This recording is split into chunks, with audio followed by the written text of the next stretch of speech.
2010, the Jefferson County Historical Commission has given the Meyer Award to individuals and organizations in recognition of special contributions to the preservation of the history and historic artifacts of Jefferson County.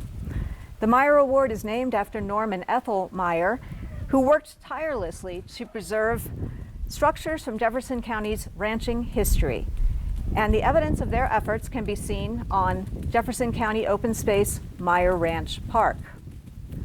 This year, we are very excited to provide the Meyer Award to the Ken Caryl Ranch Historical Society for its dedication to preserving and promoting the history of the Ken Caryl Ranch. Their work has resulted in getting 5 historical sites listed on the National Register of Historic Places.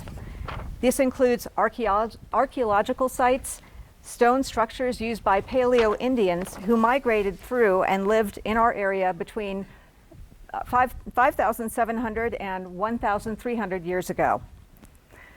We are celebrating the work of the Ken Caryl Ranch Historical Society also in creating and distributing historical materials about the ranch and its artifacts. So, thank you very much for your work in preserving the history of Jefferson County and the Ken Caryl Ranch area. We are pleased to give you the Meyer Award.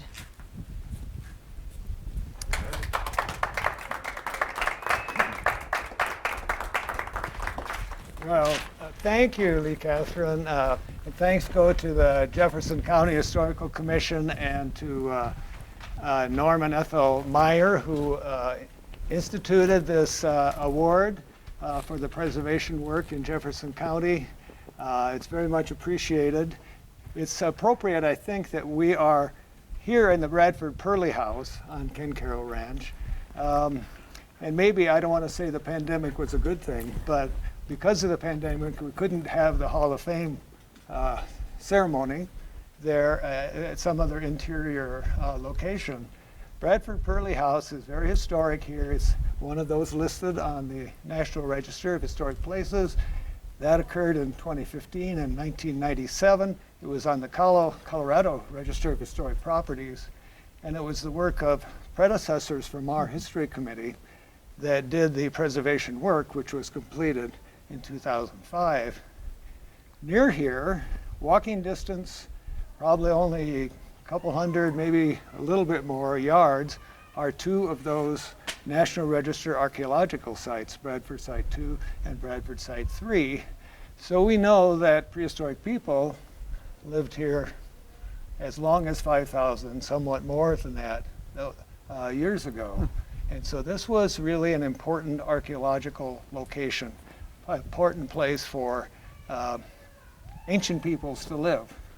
Only a mile or so south of here is the newest entry into the National Register, the John C. Shaffer Barn, which in July 2019 was determined to be in the National Register. And John Shaffer bought the ranch in 1914, and he decided, he was a Chicago businessman, he decided to want to get into the cattle business as well, and eventually to raise show cattle to appear in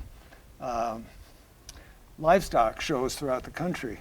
And so that barn was built for that purpose, and it was completed, I think started in 1921 and completed in 1922, and its significance is largely architectural in terms of what the National Register people said. So I'd really like to give kudos to our committee. You can't see them on the camera, but many of them are here, and they're the ones who do the work. And it's an amazing thing that this group does. Not far from here is the Bradford Apple Orchard, and preserving the apple trees that were planted by Bradford in the 1860s. If my math is right, that's about 160 years ago. And so we have people who are involved with that. We have, I see Marilyn Norris here. She is the one who presented the idea of doing oral history, so we have an oral history project. I see Jack Warner over here. He's our archaeology guy, and he's the one that coordinates all that work. And recently, in fact, this week, there was an archeological dig associated with the finding from a year ago, and there was an investigation into how significant that finding is. And I see others in the oral history project here. I see our photographer, Pat Bottolato, here, and she's involved with the archives, keeping the records. I see Vinny, who's the vice chair of our committee, and he's involved with the project now of getting GPS coordinates and photos of all our historic sites on the ranch. I see members of our Bradford-Perley House Garden Committee, and if this were flower garden season, we'd see flowers planted around, and that's a really valuable part of what we do here as well. I see Stephanie there, and she coordinates the tours and coordinates the articles that are in our newspaper, our community newspaper. I see my wife Mary, who is not only a supporter of mine, but she is the one who coordinates our what we call our iMovie project, creating videos for the community about the history of the ranch. The one that's coming out soon, it has to do with the development era from 1971 to the present day. And I see others on the garden committee here and on the historic site project. So it's a work of many people that has resulted in the all the work that's done. These are very committed, dedicated people. We have the support of the administration of our community.